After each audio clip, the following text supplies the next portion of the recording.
Então vamos começar a nossa aula. É, Vamos lá, pessoal. A gente vai dar continuidade. Agora, as duas primeiras aulas, pessoal, foi um pouco de revisão sobre o que vocês já viram, né? Tanto em máquinas elétricas, né? Como em física, né? Vocês devem estar tendo aula de física e tudo mais. E agora a gente vai entrar especificamente na, no conteúdo da disciplina, que é o que? É o desenvolvimento de sistemas eletroeletrônicos industriais prediais. E a gente está na parte industrial, né, até agora. E na parte industrial, como eu mencionei nas últimas aulas, o que realmente importa, né, digamos assim, é a questão dos motores e dos transformadores. Então, a questão aqui na parte industrial vai ser especificar a especificação de motores, determinar alguns componentes dos motores, né, para serem utilizados, mas basicamente especificação de motores hoje. O que seria essa especificação de motores elétricos, né? Pra, eu acho que para facilitar aqui, acho que eu deixei, enfim. Bom, a especificação de motores elétricos é você saber, né? Ela é fundamental na seleção de um motor elétrico para uma determinada aplicação e é determinante no seu custo inicial e principalmente no custo de sua operação. Basicamente, especificar motores é você saber selecionar de uma forma ideal o motor elétrico para uma determinada aplicação. Isso aí, né, pessoal, você sabendo especificar corretamente, isso vai acarretar, influenciar diretamente em quê? No custo da instalação dos seus motores, né? Na eficiência energética também da instalação, na segurança do usuário, obviamente, e na segurança da aplicação que está sendo utilizada. Então, você souber especificar os motores, ou seja, você souber selecionar os motores de acordo com a aplicação, é isso que significa a especificação de motores, né? É saber essa classificação, ou seja, você já tem a base teórica de motores, né? Mas você agora tem que saber especificar exatamente o motor para aplicação, né? Não tão exato, mas é um pouco dessa forma. Então, nesse caso, para nós escolhermos, né, o motor ideal, que é aquele que irá proporcionar o melhor desempenho ao menor custo, devemos fazer um levantamento de algumas das características relevantes ao seu funcionamento e sua aplicação. Essas características estão aqui, ó, rede de alimentação, local, tensão e frequência nominal do motor, conjugado, velocidade de aceleração, regime de trabalho, ambiente da instalação e sistema de fixação. Isso tudo a gente vai estar estudando, talvez não por inteiro nessa aula, mas no máximo em duas aulas, nessa e na próxima. As informações referentes aos itens acima são encontradas nas placas de identificação que acompanham os motores. Então, essa digamos que é a primeira etapa da, da especificação, né? É você olhar o motor, né? E saber identificar seus componentes. Como você faz isso na prática?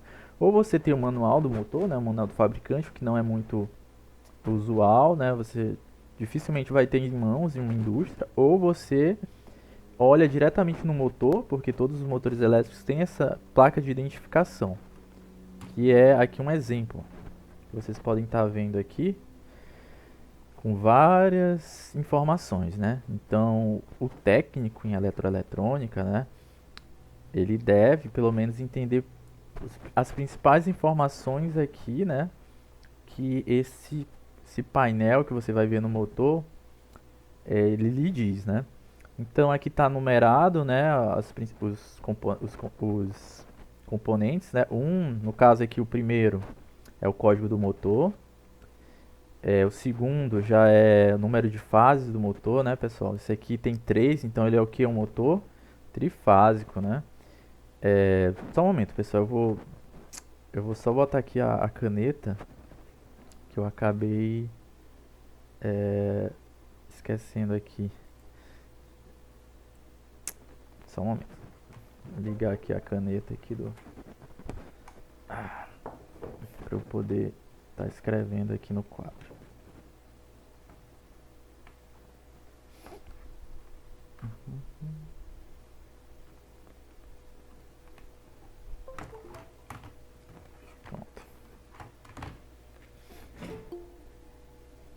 mais gente entrando aí. Tá.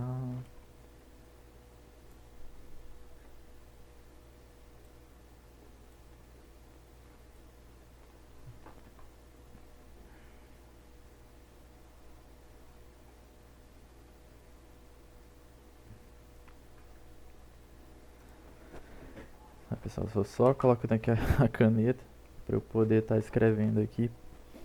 Vamos lá. Ih, já passou aqui. Bom, pessoal, continuando aqui, ó. Então, nós temos aqui todas as informações, você vai encontrar no painel, né, de identificação do motor. Geralmente esse painel ele vai ficar na carcaça do motor, né, em uma parte específica, né, geralmente próximo das conexões elétricas, e vai ter essas informações. Aqui o código do motor é uma questão para você identificar qual é o motor, né, que você está trabalhando. Geralmente se importa mais para fabricante, né, no caso aqui a WEG. Então esse código é da fabricante WEG. Então, caso você precise falar com a fabricante, eles vão provavelmente lhe, lhe perguntar o código, né, para facilitar a comunicação.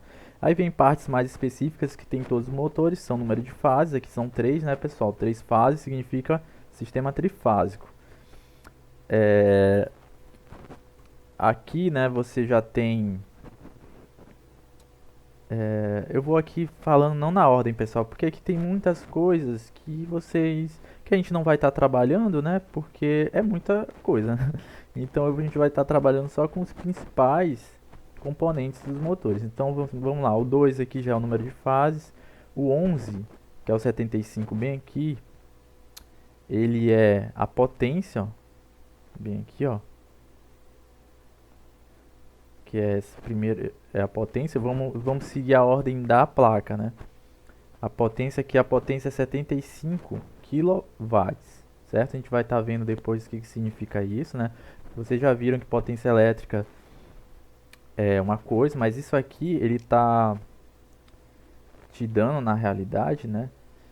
Aqui, se vocês repararem que tem quilowatts e entre parênteses HP/CV. O que significa? Significa que você tem aqui, antes do parêntese, o valor elétrico, 75 kW, e aqui o valor no caso aqui, eu acho que essa placa está um pouco, enfim, é porque aqui tem HP e CV, mas geralmente você tem ou HP ou CV, tá ok? HP é horsepower e CV é cavalo-vapor. Tem uma pequena diferença entre esses dois, né? Cavalo-vapor é o que a gente utiliza aqui no Brasil. Mas enfim, isso aí é HP e CV, que é horsepower, que é,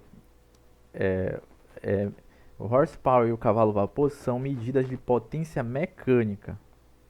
Entendeu, pessoal? É o que, por exemplo, você tem quando você está vendo, acho que eu, por exemplo, eu gosto muito de ver ficha técnica de veículos, né, de carro, moto. Então geralmente você não vai ter a potência da moto ou a potência do carro em quilowatt, você vai ter em que? Em HP ou cavalo-vapor, CV, né? Então digamos que a potência de um carro tal é 80 CV. Então você está lá lendo, né, uma potência no formato mecânico, tá ok? Mas elas são, digamos assim, intercambiáveis. No caso aqui, 70 kW corresponde a 100 CV. Tá ok? Bom, aqui outras informações na placa, né? Vamos lá. Isso aqui a gente já viu, né, na aula passada. Ele é o que? Ele é um motor de indução gaiola. O que significa esse gaiola? Que ele é um motor de indução com rotor do tipo gaiola de esquilo. Aqui embaixo já está a informação em inglês, ok, não tem problema. E aqui, no 3, a gente já vai ter aqui, ó, a tensão nominal de operação, que a gente vai estar estudando mais para frente.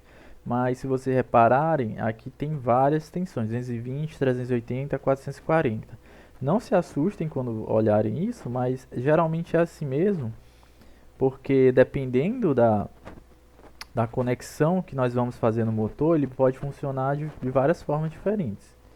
Então, vocês devem estar lembrando daquelas conexões de estrela, triângulo, né? Então, aqui, ó, desse outro lado já explica.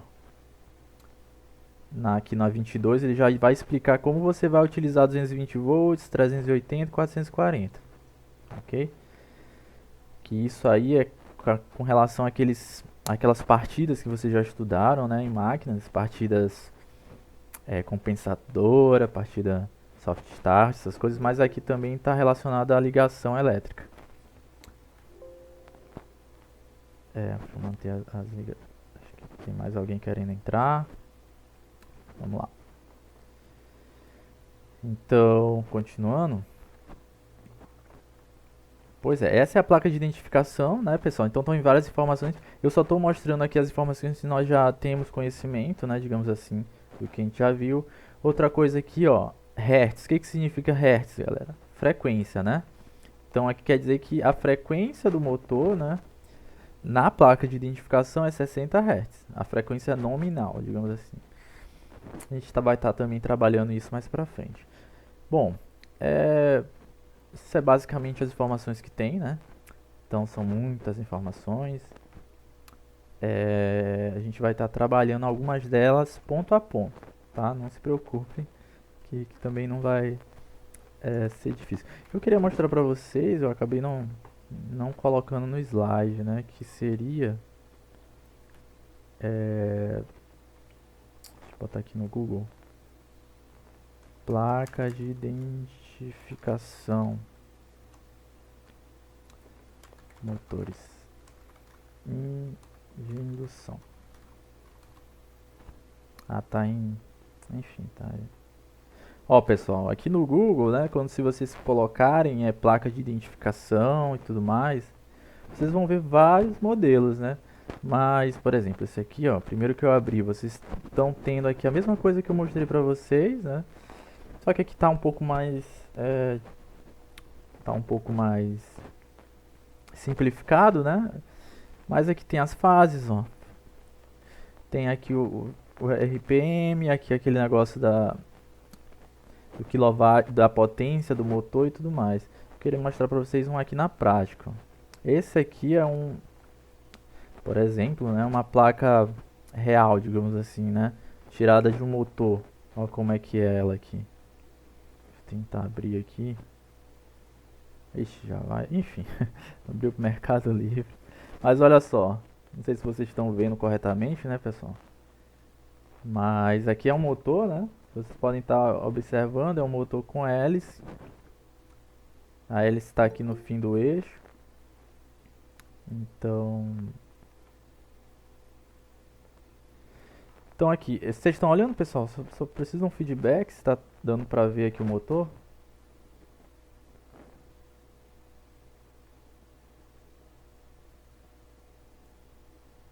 Deixa eu abrir aqui, deixar maior aqui. Ó, um motor aqui normalmente tem esse formato, um motor de indução, como a gente já viu na última aula, né, pessoal? Mas a gente não viu, ó, a placa que está bem aqui no meio do motor. Essa placa é a placa de identificação que a gente está estudando, tá ok? É a especificação do motor, né? Para a gente poder utilizar ele, né, o motor, para alguma aplicação. O motor eles pode ser usado para diversas aplicações. Quem vai determinar é você analisando ele e analisando sua aplicação. Tá ok? Então essa é a placa aqui física, digamos assim, né? Voltando aqui para teórica, né? Essa minha já é bem completa, tem todos os componentes para a gente estar estudando. Vamos começar aqui, né? Só um momento, pessoal. Tá. A gente vai começar agora pela rede, vamos explicar cada componente, mas a gente vai começar pela rede de alimentação. Para quem não está entendendo da onde eu estou tirando, é daqui, ó. Especificação de motores, a gente vai estar levando em conta, né, esses 7 itens aqui, tá ok? Esses 7 itens, eles também estão relacionados às placas, né? Em cada item eu vou mostrando mais ou menos a posição na placa. O primeiro item é a rede de alimentação local. Quando eu falo de rede de alimentação local, pessoal, eu tô tratando basicamente da rede que vai estar conectado o meu motor, tá? A rede de alimentação é a do local. Por exemplo, é um motor que está em uma fábrica. Essa fábrica, você como desenvolvedor do sistema eletroeletrônico, você vai ter que saber o quê? Primeiramente, o básico, né, é o tipo de rede de alimentação. Bom, as redes de alimentação para ligação de motores ou outro equipamento são distribuídas em sistemas monofásicos, bifásicos e trifásicos. Os normais mesmo, que você vai achar aqui em São Luís, é o monofásico e o trifásico. Na indústria, que é como a gente está discutindo, a regra é trifásica. Tá ok, pessoal? A rede da indústria é trifásica. E essas redes, todas elas permitem tensões que variam de 110 a 1000 volts. Essa faixa de 110 a 1000 volts a gente chama de baixa tensão. Tá ok? Em sistema, assim, baixa, mas não quer dizer que não seja perigosa, viu, pessoal? Em sistemas trifásicos, as tensões padronizadas que iremos encontrar, né, no caso do sistema trifásico, é 220, 380, 440 e 760. Na indústria aqui em São Luís, o normal é 380, indústrias de pequeno porte. De maiores portes, talvez uma indústria como a Lumar, por exemplo, você vai ter umas tensões mais elevadas em determinados setores. Então, qual a importância de saber a rede de alimentação local? Porque se você tiver uma incompatibilidade entre a tensão da rede de alimentação e a tensão do motor, isso vai acarretar sérios riscos, né, ao motor. Então, se você tiver a configuração do motor, no caso aqui da nossa placa, ele está configurado 220. Como assim, professor? Está configurado 220? Bem aqui, pessoal. Esquema de ligação, que a gente vai estar estudando mais futuramente. Mas vocês já devem ter visto em máquinas, né? Que aqui, ó, a ligação que está aqui, não sei se dá para ver, é triângulo, triângulo. Certo? Na configuração triângulo, triângulo, você vai ter 220 volts. Mas se não tiver, se a rede for estrela, né? E o motor tiver configurado em estrela, ó, como configura, pessoal? Você vai todos esses pontos aqui, V1, V3, V4, V2, W4, W2, W3, W1, você vai ter no motor. São as conexões do motor que você vai ter que fazer, certo? Todos esses pontos eles estão acessíveis, né? Com cabos do motor para você ligar um no outro, entendeu? Então você vai ligando os cabos, né, nos pontos corretos e deixando aqui as entradas para alimentação. Então aqui dá para ver claramente que está uma configuração em delta, né, ou triângulo, e você vai conectar numa conexão da alimentação também em triângulo. Se a alimentação tiver em estrela e o motor em triângulo, provavelmente nem tem essa especificação, né? Na verdade vai estar especificado para 440 volts. Quando está só triângulo aqui, no caso só tem um triângulo, significa que a rede está em estrela, porque naturalmente a rede é estrela, né? Então quando você não especifica, né, o tipo assim delta, significa que a primeira é a rede e a segunda é o motor, a ligação do motor. Se tiver só delta, significa que a rede está subentendida que é estrela, porque é o normal dela, né, quando chega na indústria. Então, nesse caso, se você deixar em delta e ligar na rede só ligar a rede, você vai ver que se a rede não tiver 440 aqui, ó, que é o especificado na tabela, se tiver 380, o motor vai estar funcionando em baixo rendimento. Se fosse um caso pior, né, o motor 220, a rede 380, aí o motor estaria trabalhando com sobrealimentação e poderia queimar, né, nesse caso, devido ao aumento da tensão, né, no motor. Então é isso. Essa é a parte da rede de alimentação, basicamente, né, para fixação. Basicamente você se atentar ao padrão da rede que você está trabalhando e aos padrões aqui do motor. Nesse caso é 220, 380, 440. Cada um com um esquema de ligação diferente. Bom, continuando, né, aqui nós temos um exemplo. Já botei na resposta. Então esse exemplo aqui, ó, Em uma fábrica temos uma rede trifásica de 380. 380 é uma rede trifásica comum aqui em São Luís, viu, pessoal? A distribuição é feita a 4 fios, conforme figura abaixo, também uma distribuição comum. A pergunta é: determine a tensão de linha e tensão de fase da rede. Deixa eu permitir aqui a entrada.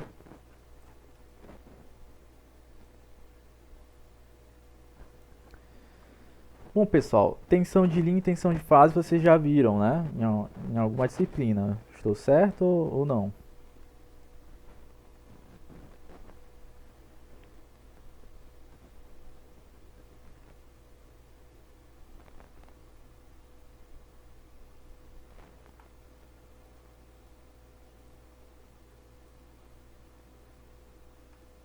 Pessoal?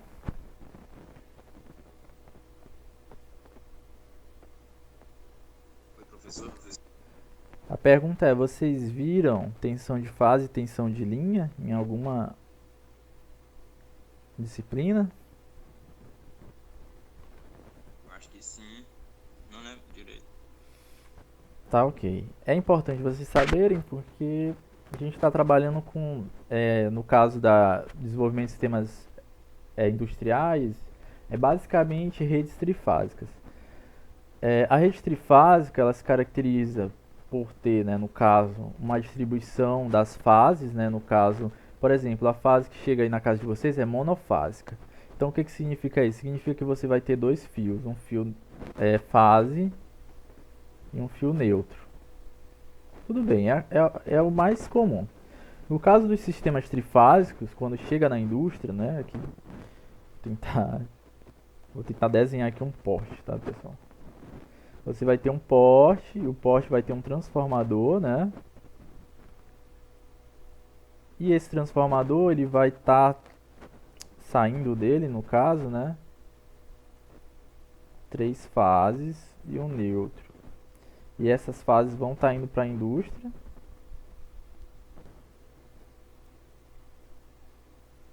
Normalmente, como eu mencionei, elas já saem do tipo estrela. Aqui, digamos, a fase A, fase B, fase C e o neutro. Normalmente são esses 4 fios que vão para a sua indústria, né, no caso. Então, esses fios, normalmente eles estão dispostos como a figura aqui, ó. Isso aqui é um esquema que a gente chama esquema em estrela, ou Y, né, como alguns falam. Eu costumo falar estrela. No caso da esquema de ligação estrela, você vai ter as tensões de fase. As tensões de fase são as tensões entre a fase e o neutro. Então, a fase A tem uma tensão de fase B outra e fase C outra. Todas elas com o mesmo valor. Já a tensão de linha é a tensão entre as fases, por exemplo, fase A, fase B, fase C, fase A. Entendeu? Bom, quando você está trabalhando com rede trifásica, quando você vê esse valor 380, normalmente ele está relacionado à tensão. Normalmente, se eu não me engano, é a tensão de fase.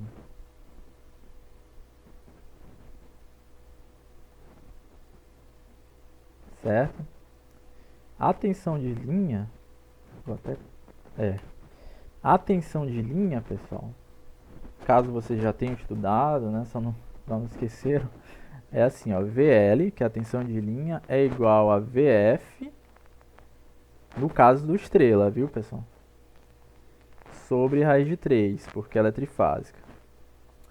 A questão aqui, né, é você descobrir a tensão de fase, você já sabe porque ele está com uma tensão, o esquema em estrela, ele já te fala 380 aqui no começo, está implícito que esse 380 é a tensão de fase. Então, entre a fase e o neutro é 380.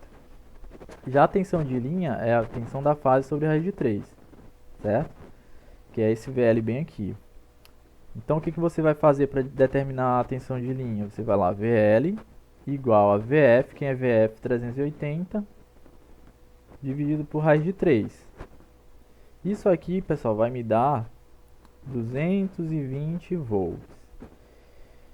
Então a questão era, se você tem só essa informação na questão e quer determinar a tensão de linha e tensão de fase, a tensão entre a fase A e a fase B é igual à tensão da fase sobre a raiz de 3. Tensão da fase 380 dividido por raiz de 3, 220. Você então já tem a tensão de fase e a tensão de linha. Tá ok? Então é assim que se calcula. Aqui no slide tem também a resolução para vocês verem depois. Então aqui, como VF igual a 380 volts devido à configuração estrela, temos VL igual a VF sobre raiz de 3, que é igual a 380, que é VF sobre raiz de 3, que vai dar 220 volts. Então essa é a tensão de linha. Tá ok? A tensão de fase é muito simples, né? Já está dado. Assim, era bom vocês já terem visto isso, mas caso vocês não tenham e estejam com dúvida, é só falar, tá, pessoal? Vocês ainda estão dúvida com essa parte aqui?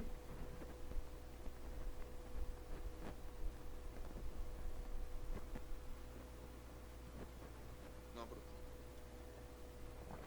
Tá ok. Ver se entra mais alguém. Ixi. Então tá. Então vamos continuar, né? A rede de alimentação local vocês já viram. Vamos aqui para a tensão nominal. Ó. A tensão nominal já entra lá, ó. Aquela parte que eu mencionei para vocês da placa. Em cada parte eu vou tirar exatamente daquela informação só o que a gente está usando em cada item, né? No caso aqui a gente vai falar sobre a tensão nominal. A tensão nominal de um motor elétrico, ela representa o valor de tensão de trabalho do motor definido pelo fabricante em seu projeto. Ele dará ao motor as condições normais de funcionamento, ou seja, ele apresentará o desempenho para o qual o motor foi projetado. No caso de motores trifásicos, que é o que a gente está trabalhando, para permitir uma maior flexibilidade nas instalações, a maioria deles podem ser usados em 2 níveis de tensão, de acordo com as ligações internas. Nesse caso aqui, né, que eu coloquei, não tem 2, tem 3, né? Então, para vocês verem como podem ser utilizados de diversas formas diferentes a depender da conexão. E aqui é como eu falei para vocês, estrela ou triângulo. Aqui é lembrando, né, para vocês como é as conexões em estrela. Ó. Essa conexão aqui, ó, é interna do motor agora. A gente está falando sobre a tensão do motor. Aqui a gente estava falando da tensão da rede. Mas a tensão da rede ela também é trifásica e também podem ter as configurações de estrela triângulo. Então, para fixar, né, para vocês,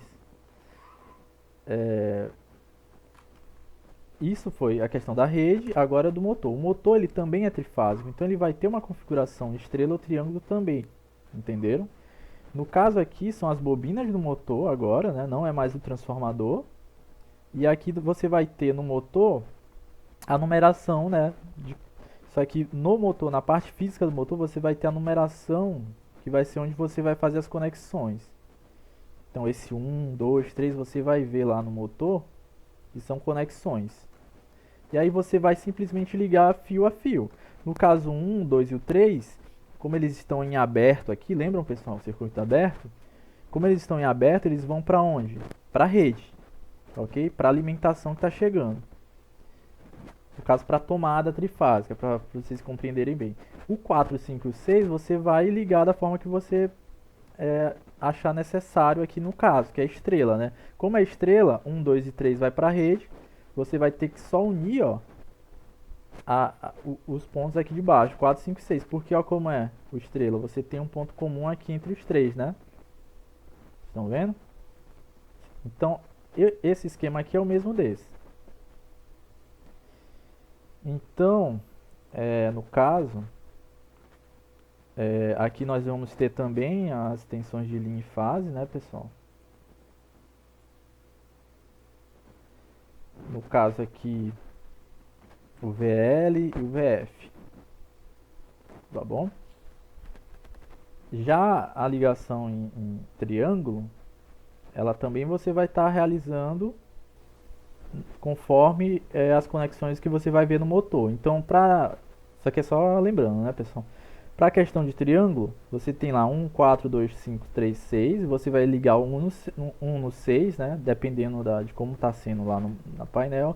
4 com 2, 5 com 3. Normalmente, no painel já explica como fazer, né? Esse motor aqui é um pouco mais complicado, né? Mas porque ele tem fases em paralelos, né? Então, deixa eu ver aqui um motor aqui mais simples para vocês.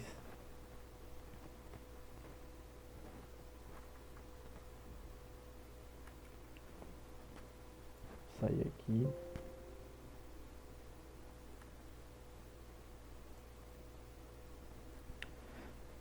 Ó, esse motor que a gente estava vendo, por exemplo, na internet, eu só procurei e achei, ó. Você tem aqui, ó, os pontos de ligação, ele também é um pouco mais complexo, né? Mas aqui ele mostra como você vai ligar aqui, por exemplo, em triângulo. Olha só. Todos esses pinos aqui estão dispostos no motor e você só vai conectar, tá ok? É muito difícil explicar aqui sem você estar com algo prático, né, pessoal? Mas geralmente fica aqui nessa caixinha bem aqui. Você vai abrir essa caixa e vai ter os pontos que você vai estar ligando, entendeu? É muito simples, é só ligar pontos. Basicamente é isso. Você vai ligar um ponto no outro com fio, né, um cabo. E aí você vai configurar a configuração do seu a especificação de fase do seu motor, se é estrela, triângulo, etc. Então é basicamente isso na prática, né? Professor, Oi, pode falar. tipo, se não tivesse essa pandemia, essa aula ia ser na prática. Assim, na realidade, sim, eu pegaria essa responsabilidade, mas vocês deveriam ter visto já em máquinas, né? Eu acho que vocês tiveram o período passado, professor Felipe, né? No Sim. caso, infelizmente naquela época também não dava para fazer as práticas, então vocês iriam ver muito mais profundamente essa parte, né? Que é uma disciplina só de motores. Então vocês iriam estar trabalhando com isso. Só que não teve lá, se voltasse agora, eu iria estar trabalhando sem problema, algo bem básico de ligação. Mas a gente teria sim na prática também. A minha prática seria mais, eu ia passar o motor para vocês e cada um ia vendo a placa de identificação, né? Talvez anotando algumas coisas, mas como não teve condições, então eu tive que adaptar a metodologia para o slide.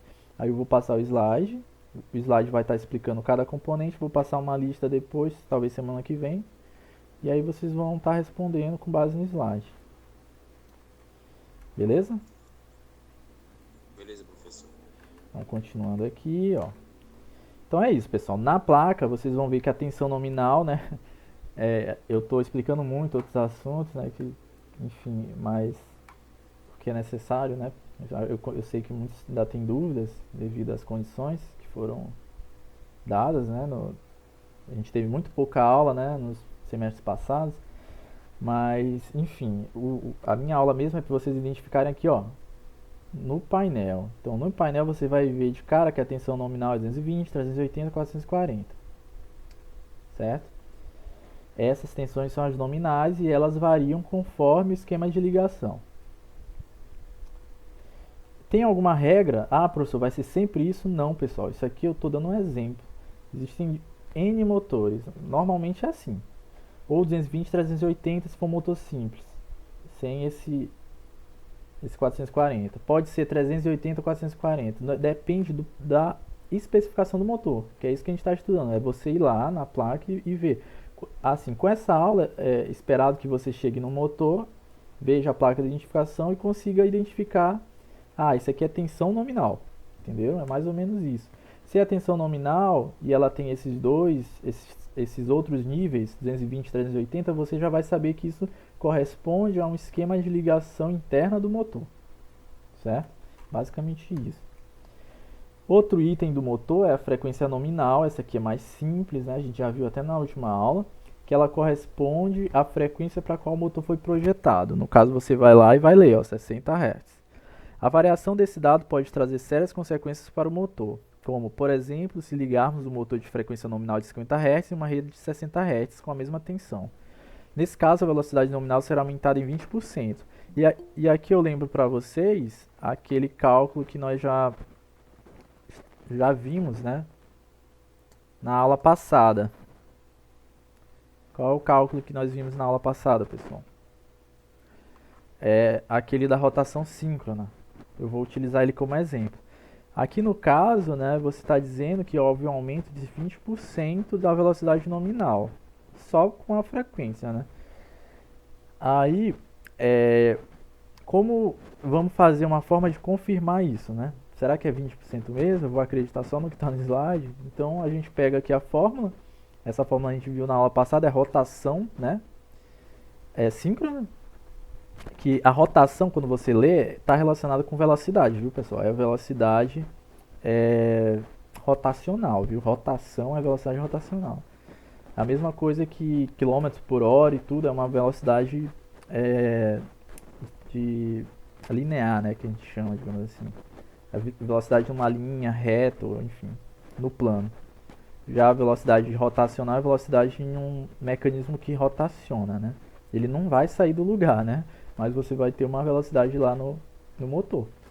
Então, relembrando isso, a velocidade nominal aqui, nesse caso, o que aconteceu aqui? Você ligou o motor numa frequência que não era dele. O que vai acontecer? Ele vai variar alguma coisa.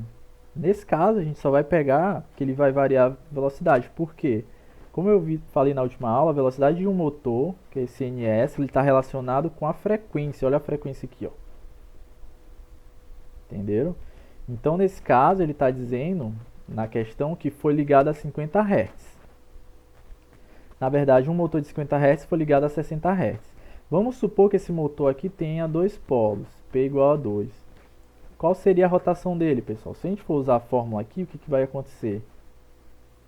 NS é igual a 60, né? Ele é 50, mas foi ligado a 60, né?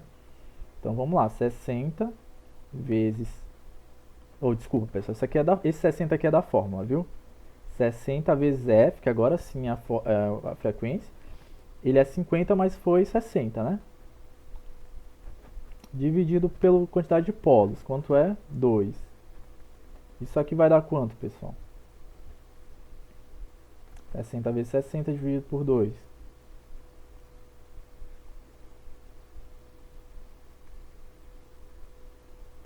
Vai dar 3.600. 3.600 por 2. Vai dar 1.800, né? 600 mil. É isso?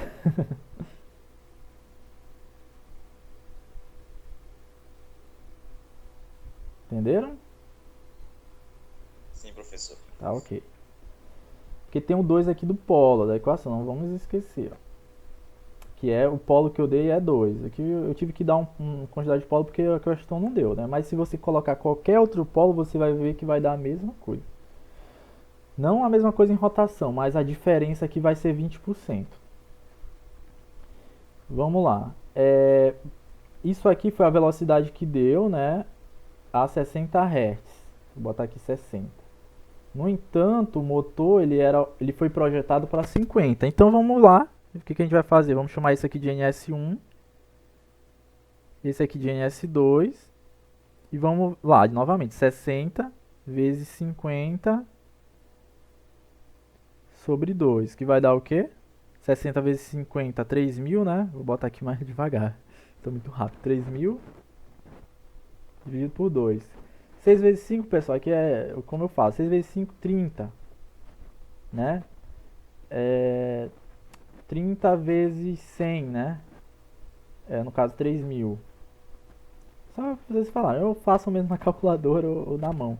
Então vai dar 3.000 dividido por 2, 1.500.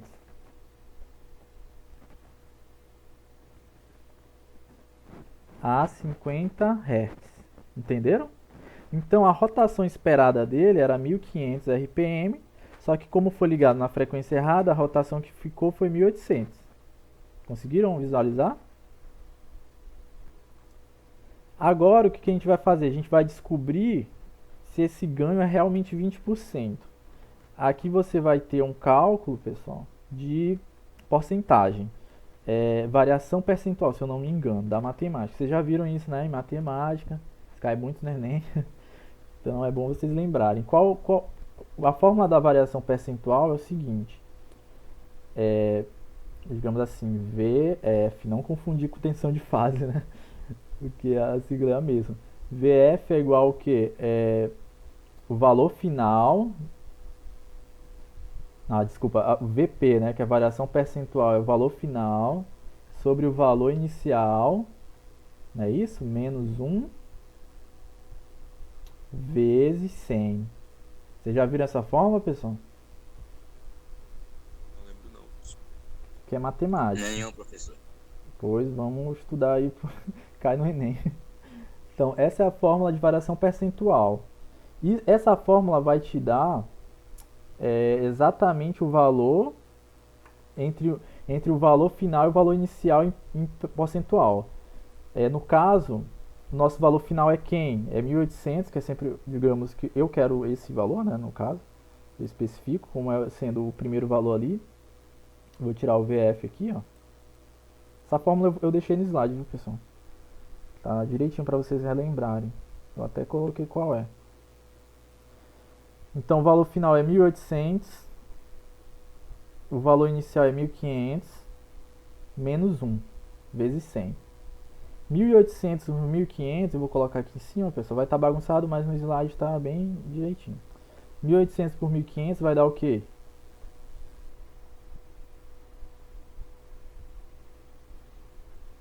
Vai dar 1,2. Tá ok? Isso aqui é só fazer na calculadora. Ó. Corta, corta, corta, corta. 18 por 15, 1,2.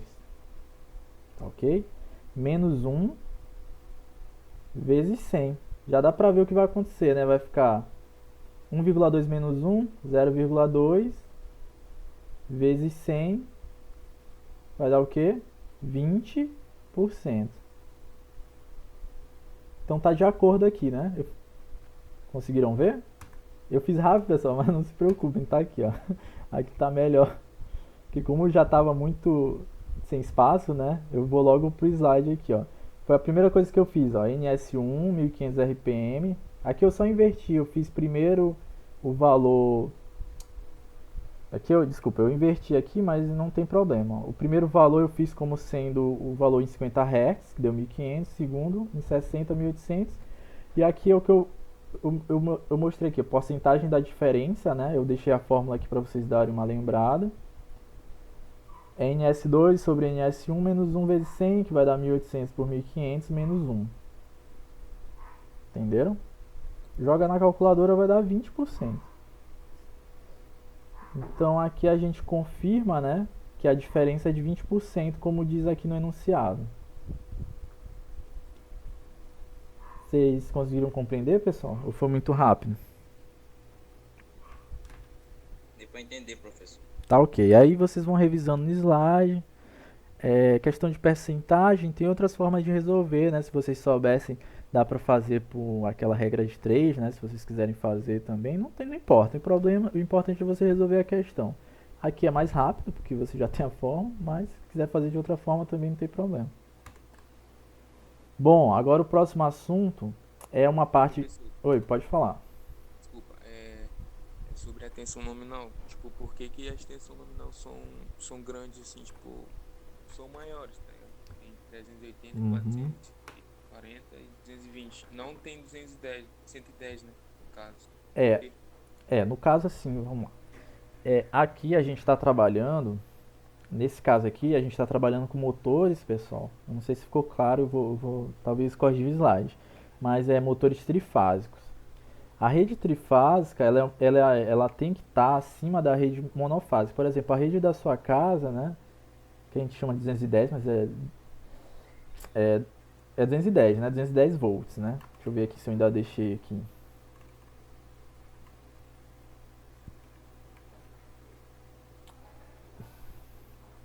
Procurando um espaço em branco aqui.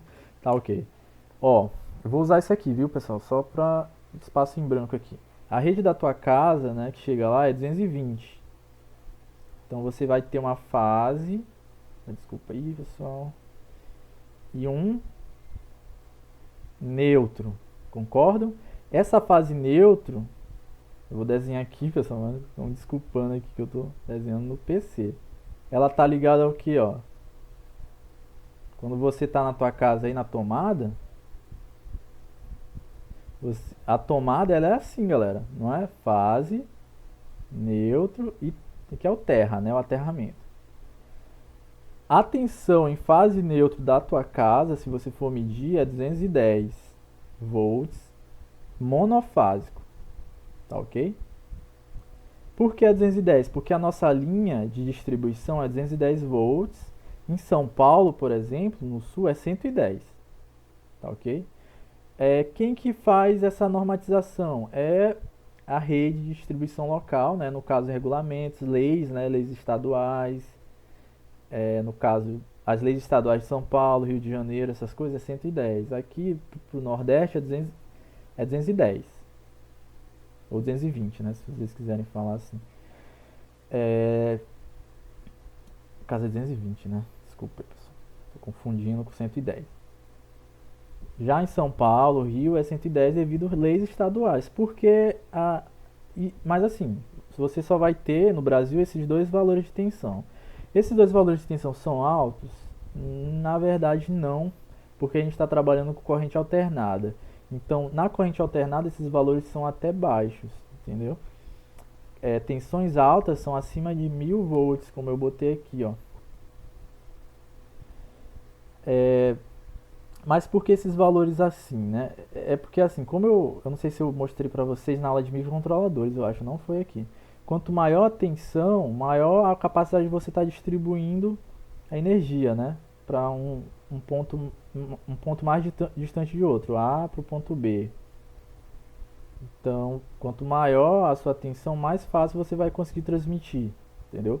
Então, no caso 220, geralmente é a tensão que você vai ter da rede de distribuição, que digamos é a equatorial, né? Aqui em São Luís, ou a SEMAR. Digamos aqui, eu vou botar SEMAR que o pessoal conhece mais. Até, digamos aqui, é uma indústria que você tem lá na BR. Você acabou de fazer lá uma fábrica de panela. Então, fábrica de panela. Então, essa ligação entre a SEMAR e a sua fábrica de panela, ela vai estar ocorrendo. Se sua fábrica for grande e tem um alto consumo de energia, ela vai ser 380 trifase. Se não for, é 220. No caso, se for a sua casa, né? Vou botar aqui casa. Da SEMAR para tua casa, né? É 220. Monofásico, né? Então, assim, é uma certa distância, você não concorda, né? É distância de até quilômetros que vai passando por postes, transformadores. Então, por isso a tensão é um pouco mais elevada. No caso da tensão trifásica, ela tem essa característica aqui no Maranhão, né? 380. Normalmente a tensão trifásica aqui é 380. Então essas outras aqui, tu dificilmente vai conseguir, a não ser que você tenha transformadores na sua indústria. Mas assim, normalmente você vai chegar na tua fábrica a 380 trifase. E aqui, conforme a gente viu, né, nesse slide, a tensão de fase é 380, a tensão de linha vai ser aqui, ó, a diferença, 380 por raiz de 3. E é isso, assim, é por norma, né? Normatização, assim, com relação aos valores, tem a explicação física que eu dei, que é a questão de distância, mas quem vai determinar de fato o valor redondo, né, é as leis, entendeu? Deu para compreender essa parte? Em São Paulo, por exemplo, você tem monofásico 110 e trifásico lá é 220, entendeu? Já aqui não, aqui monofásico é 220, trifásico é 380. Deu para entender essa parte? Sim. Tá, ok. Não sei se... Acho que era essa dúvida, então vamos lá. Frequência nominal a gente já viu agora. Quem tiver dúvida, pessoal, é só falar. E agora, pessoal, a gente vai, né? Deixa eu olhar primeiro o horário. É 8h45, né? Então a gente vai estar falando agora sobre o conjugado. Esse conjugado, ele a gente já vai estar entrando numa parte que a gente ainda não viu, que é meio que a gente viu por alto, mas é a parte mecânica, né, dos motores. O que seria essa parte mecânica? A parte mecânica dos motores tem a ver com basicamente duas coisas, que você vai ver mais, que é o que? Potência mecânica e conjugado. A potência mecânica, pessoal, vocês vão ver mais pra frente, mas o conjugado a gente vai estar vendo agora aqui, ó. O conjugado, ou torque, que eu mencionei, acho que em alguma aula eu falei disso, é o produto da força aplicada em newtons pela distância perpendicular entre o eixo de rotação e o ponto de aplicação desta força. Tá, professor, tá muito difícil. Isso aqui eu tirei de um livro de física, viu? Aí vocês se entendem na hora com o professor de física de vocês. Mas eu não vou deixar vocês na mão. Eu vou tentar deixar aqui fácil para nossa engenharia, né, ou técnica.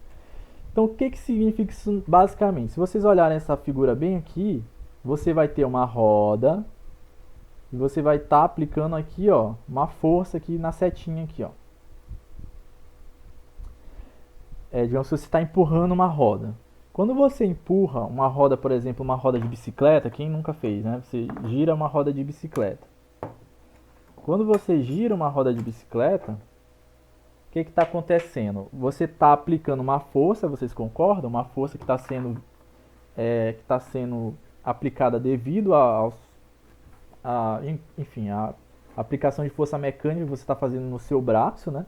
Você está empurrando a roda, você está aplicando uma força. Essa força geralmente está nessa direção aqui, né?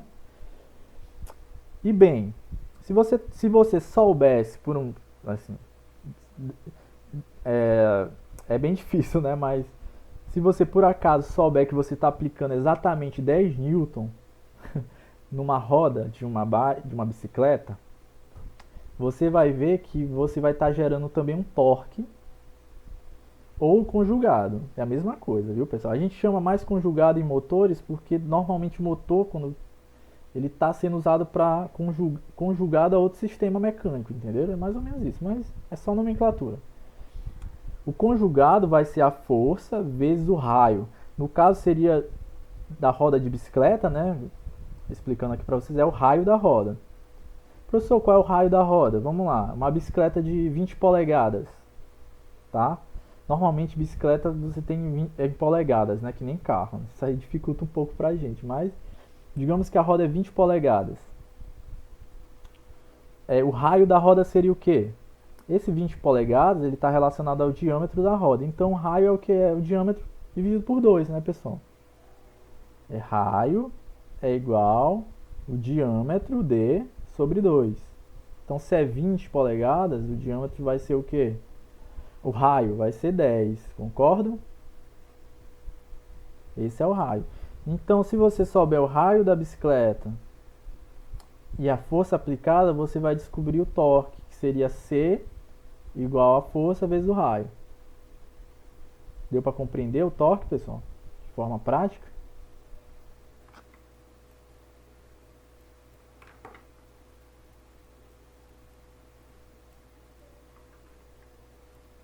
Entendeu mais um pouco. Mas deu. A gente vai compreender agora de fato aqui no exemplo. Vamos lá. O motor desenvolve... Aqui o exemplo você vai usar aquela fórmula lá, né, pessoal? Vou até escrever aqui. C igual a F, né, vezes R, que é o raio. Força vezes raio. Digamos assim, um exemplo. Um motor ele vai desenvolver um conjugado inicial de 300 Nm. Se a polia que está engastada, ou seja, pessoal, quando fala engastada é que está conectada ao eixo do motor, viu? Esse é um termo técnico. No seu eixo, se a polia que está engastada no seu eixo tem um diâmetro de 1 metro, calcule a força de frenagem necessária para evitar a rotação do motor. Olha só essa questão, né, pessoal? O que ela está dizendo? Ela está dizendo que o teu motor ele tem um torque inicial de 300 Nm. Esse aqui é o torque máximo dele de partida, ok? Torque inicial. Se a polia que está engastada no seu eixo tem um diâmetro de 1 metro, qual seria a força de frenagem para esse motor não rotacionar? Essa é a pergunta. Ou seja, é como se você estivesse segurando, né? No caso, vamos lá para o caso da bicicleta. Digamos que alguém está pedalando a bicicleta com um torque inicial de 300 Nm. Qual é a força de frenagem, no caso no freio, mínima, né, para evitar que o motor rotacione? Vocês entenderam? Então, vamos lá. Como eu resolveria essa questão? Eu já vou aqui, dados. O que a gente tem? A gente tem um conjugado, pessoal, olha aqui, ó. C igual a 300 Newton metros. Temos o que? O raio. Temos o raio, pessoal? Não, temos o diâmetro, mas vamos lá. Quem é o raio? É o diâmetro dividido por 2, que é 1 por 2 é o que? 0,5 metros. Compreenderam aqui como eu tirei o raio?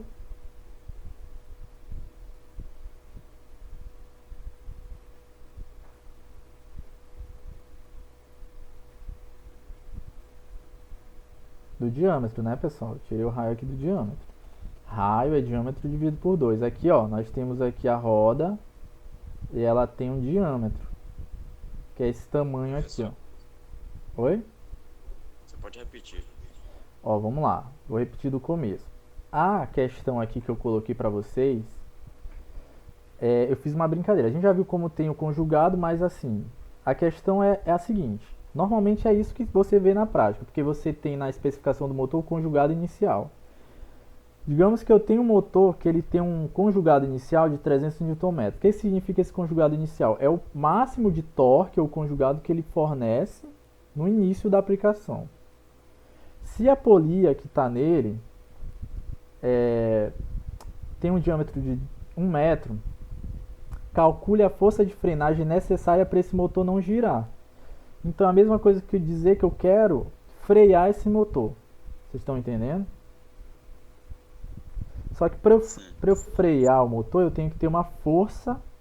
E essa força eu posso calcular de acordo com o torque do motor. Ou seja, se eu tiver uma força inferior a essa, o motor vai girar e eu não vou frear, entendeu? É basicamente isso a questão. Então, vamos lá. Para eu saber qual é a força que eu vou utilizar para frear o motor, no caso, né? Parar o motor, digamos assim, para evitar que ele se movimente, eu vou estar, então, pegando os dados, né? Primeiro eu tenho aqui a fórmula, né, que a gente viu. Conjugado é igual força vezes rotação. Quais os dados que eu tenho no enunciado? Conjugado, que é igual a 300, né? O R, força eu não tenho, né, pessoal? Força é o que eu quero. O R eu tenho?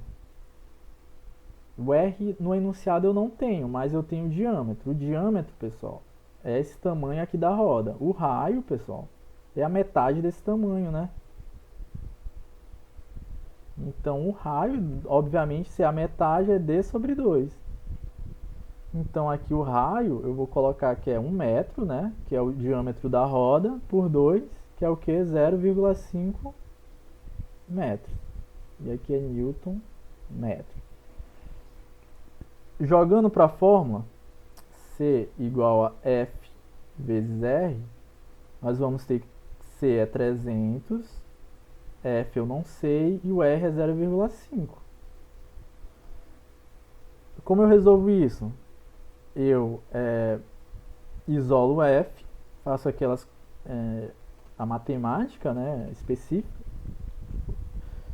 O 0,5 está multiplicando aqui, ele passa para o outro lado dividindo, viu? Então vai ser o que? 300 dividido por 0,5, que é igual ao que, pessoal? Quem poderia fazer essa conta? 600, pronto. 600, a força, a unidade de força, né, pessoal? Vocês já viram em física que é? Newton, muito bem. Então tá aí, pessoal. Essa é a força necessária para eu frear esse motor. Estão entendendo? 600 Newton. Então, se vocês repararem, o que acontece? O motor ele vai estar tendo um torque que está sendo anulado pelo torque ou momento... Professor, Oi, pode falar. bem é vezes, Aonde? na força, 300 dividido por 0,5. Eu não entendi, fiquei bugado nesse daí. Tá, Deu vamos lá. 600. Vou mostrar aqui para ti novamente. Tu conseguiu ver a questão dessa equação aqui, tu conseguiu entender essa equação, né? Sim, entendi isso aí. Tá, então, o que que a gente fez? A gente isolou os dados, conjugado, eu tirei da inicial 300, R, beleza? E aí eu montei a equação. C, 300. F, eu não tenho F. E R, eu tenho 0,5. O que que tu vai fazer? Tu vai descobrir o F. Como tu vai fazer isso? Tu vai isolar ele. Eu vou... E aí, como é que faz? Eu acho que fica difícil compreender porque eu não fiz... O que que você vai fazer? O vezes aqui, ó, isso aqui é um vezes. F vezes 0,5. Se o 0,5 está desse lado, eu vou jogar ele pro outro lado, certo? Quando eu jogo pro outro lado, ele passa... O número que está multiplicando passa dividindo. Então, vai ficar 300. Eu vou fazer assim, né? Porque deve ter confundido aqui. Dividido por 0,5 igual a F. Ou então, eu posso fazer... Porque eu fiz direto aqui, ó. Deve ter confundido isso aqui. Eu só inverti a equação. Mas é a mesma coisa. Entendeu? Ah, entendi. E aí, o que que tu vai fazer? Tu vai dividir 300 por 0,5. Joga na calculadora aí, né? Que vai dar 600. Porque o valor da divisão é menor, é inferior a 1, né? Toda divisão que você vai fazer inferior ao número 1, ele aumenta o valor, né? Por exemplo, 300 dividido por 1 é 300. 300 dividido por 9 já vai dar um valor acima de 300. 300 por 0,5 é igual a 300 vezes 2, né? Digamos assim. Se você fizesse assim o cálculo, né? Para quem dá... Entendi, professor. Entendeu? Mas assim, na prática você usa a calculadora. Quem tá com dificuldade, é só usar a calculadora, vai dar 600. Beleza? Muito obrigado. Então vamos lá. Aqui é Newton. Aqui eu botei também, ó. Eu já fiz aqui novamente, ó. Direto, né? Beleza? Tá aí no slide também para revisão. Bom, pessoal, correndo um pouco mais aqui para ver se dá pra gente finalizar hoje essa parte. Nós temos os tipos de conjugados do motor, né? O conjugado, a gente acabou de ver um tipo, conjugado de partida inicial, ou conjugado inicial. Vocês viram? Eu falei conjugado inicial. Por que eu falei isso? Porque os motores ele tem alguns regimes de conjugado. Tem o conjugado inicial, o conjugado nominal, que é esse aqui, que é quando desenvolvido sob condições nominais. O conjugado de partida é o mínimo do valor desenvolvido pelo motor. Nossa, mano. Enfim. Quando o seu eixo está bloqueado, ó. Entendeu? É o que a gente utilizou. O valor desenvolvido pelo motor, eu acredito que não tenha um mínimo aqui, viu, pessoal? É o valor desenvolvido pelo motor quando o seu eixo está bloqueado.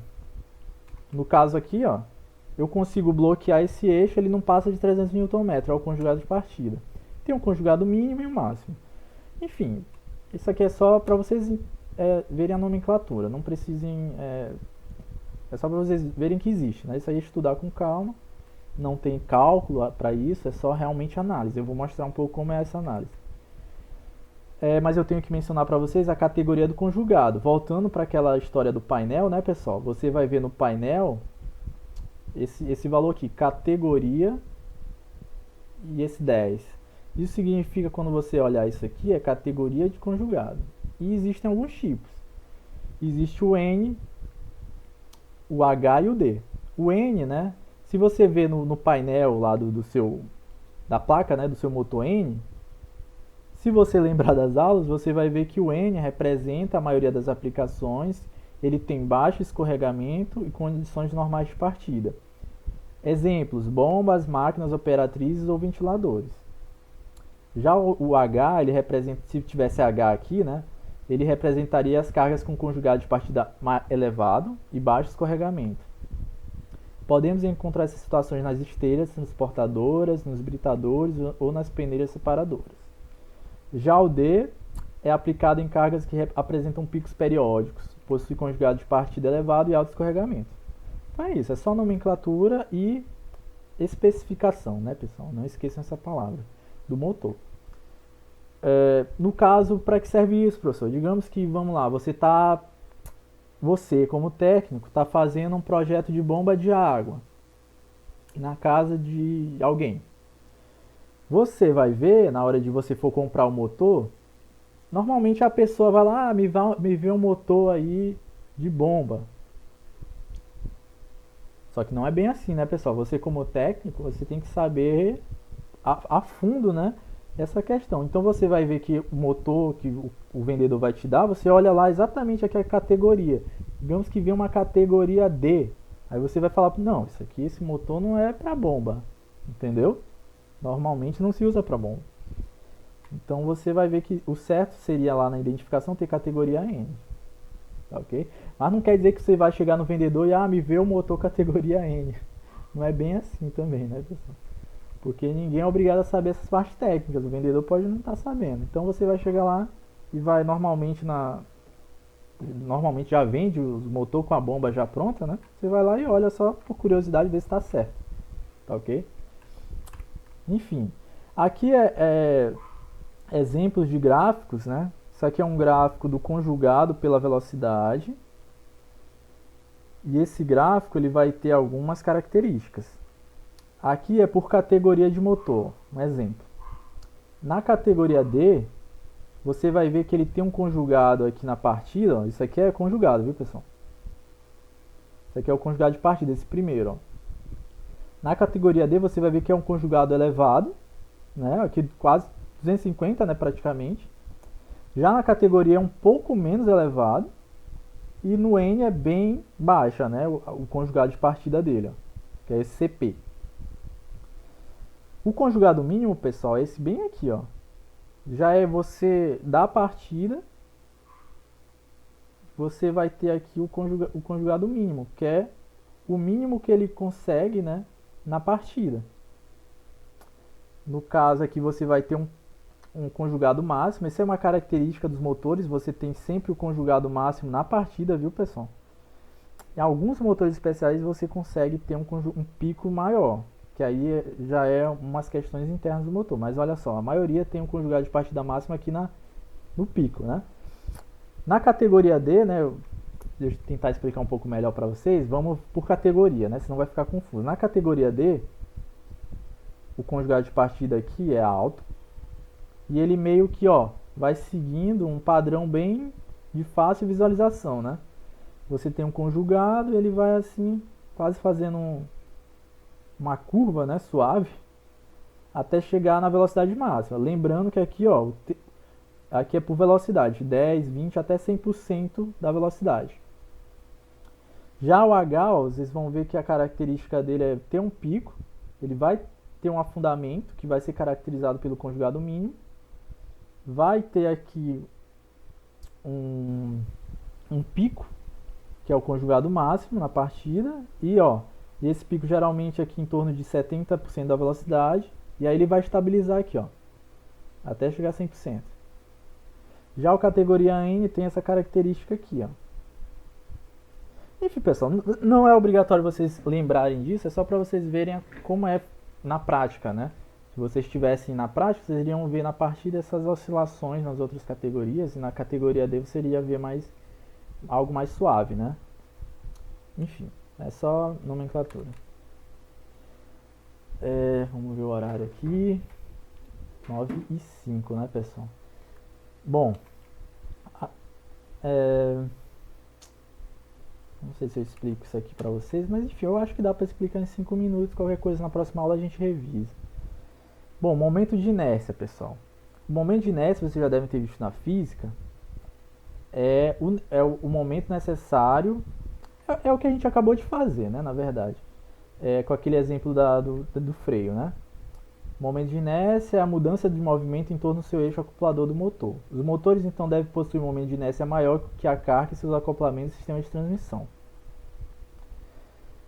Então, você vai ter o momento de inércia do motor, conjugado da carga ou resistência, né? Ou, enfim, isso aqui tá... Vou mudar isso aqui. Conjugado da carga. E o momento de inércia da carga. Então, a gente viu até agora o conjugado do motor e o conjugado da carga. Certo? O conjugado da carga, pessoal, é aquele conjugado que eu mencionei para vocês na parte da frenagem. Já o momento de inércia é quando muda o movimento em torno do eixo acoplador. Vamos lá. Para ficar claro para vocês. Quando eu digo momento de inércia, é um pouco complicado essa parte mecânica, né? Mas quando eu digo momento de inércia, vamos lá no exemplo aqui da. Eu acho até que eu não deveria ter botado pra vocês, que é eu não sei nem se vocês veem no ensino médio momento de inércia. Mas, só para vocês entenderem o conceito, momento de inércia, bem aqui, ó, não tá 600 newton. O momento de inércia é basicamente a força necessária, né? O torque necessário para você mover essa roda aqui. Entendeu? É o momento que ele sai da inércia, entenderam? Por exemplo, aqui eu freiei. Então, professor, então seria a força de partida dele? É, Tem que ele sai da inércia Co- para. Exatamente, é o momento que ele sai da inércia e fica em movimento. Isso aí é calculado, viu, pessoal? É um cálculo um pouco chato. Eu nem sei porque eu botei aqui. Eu me precipitei. Eu não sei se vocês já viram na física, vocês veem isso aí, eu não lembro se. Há tanto tempo que eu fiz ensino médio, eu não sei se vocês lembram. Se vocês dão um momento de inércia na física. Ninguém sabe me responder? Isso eu não lembro muito bem, não. Acho que não. É um conceito um pouco mais. Enfim. Enfim, essa parte aqui vocês podem relevar. Eu acho que eu botei aqui em alguma aula que eu dei em faculdade, viu, pessoal? Então. Mas assim, o conceito é aquele momento, né? Se você pensar que o motor sai da inércia, como você falou. E aqui, bom, o interessante dessa parte do slide é vocês verem aqui, ó, fisicamente como é o acoplamento, né, pessoal? Você tem um motor, esse motor vai gerar o conjugado bem aqui no eixo, ó. Você vai ter a carga, que também tem um conjugado aqui da carga. E o momento de inércia vai ser essa relação, né, conflitante entre o torque do motor e o torque da carga. Ou seja, digamos, o conjugado do motor e o conjugado da carga, que eles vão estar em constante, é aquela lei da ação e reação, né? Eles vão estar em constante briga até o motor superar a inércia da carga e aí ficar livre, né? Então, o momento de inércia é quando ocorre esse ponto. Quando o motor vence a resistência da carga. Entendeu? É mais ou menos isso. E aqui é como feito o acoplamento, né? Assim, os acoplamentos são diversas formas, né? Mas aqui é só um exemplo, né? Você tem um acoplamento do eixo com a carga. É por isso que a gente estuda conjugado, viu, pessoal? Porque o motor elétrico, ele sempre está acoplado a algo. Ou é uma hélice, né? No caso de ventiladores industriais. Ou é uma carga que está sendo usada para um triturador, entendeu? Uma carga mecânica, etc. Bom, a gente vai parar por aqui, né? Porque o tempo está estourando. Na próxima aula a gente vai continuar, né? Vendo mais especificações do motor. Aqui já vai ser velocidade de aceleração, né? Como a gente vê, né, a velocidade do motor, né, que eu até meio que mencionei, RPM. Já a aceleração vai ser o tempo até atingir a rotação nominal. Isso a gente vai estar estudando na próxima aula.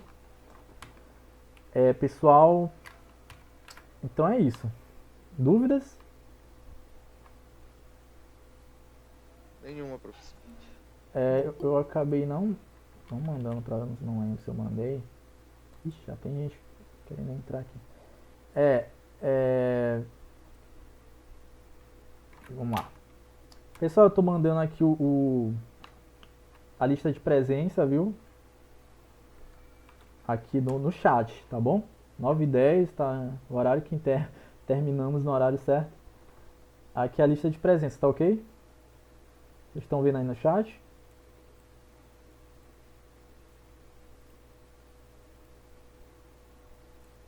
Então, né? Que já até responderam aqui no Google Forms. Tá ok, pessoal. Então é isso. A gente se encontra amanhã em microcontroladores, né? Então, e façam, né, pessoal? Façam a lista, tá ok? Para quem não estava no início da aula, eu mencionei sobre a lista que eu coloquei no Google Classroom, né? Tá bom? Essa lista aqui, ó. Não sei se vocês ainda estão vendo. Vocês vão em atividades, ó. Tem lista aqui, ó. E as aulas também estão lá para vocês. Uma aí pra mim, eu acho. Oi? Falta só uma aí pra mim que tá muito Tá ok, não tem problema. Eu vou aumentar a data de entrega, pessoal, porque infelizmente, enfim, infelizmente enfim, a condição que nós temos, pouca gente respondeu até agora. 3 trabalhos entregues. Eu acho que tinha mais pessoas do que o número de... Enfim, eu acho que tem gente que ainda não tá no Google Classroom, tá ok? Mas, enfim, aí vocês, quem não tá no Google Classroom, entre em contato comigo, tá ok? Então é isso, pessoal. Até a próxima, até amanhã.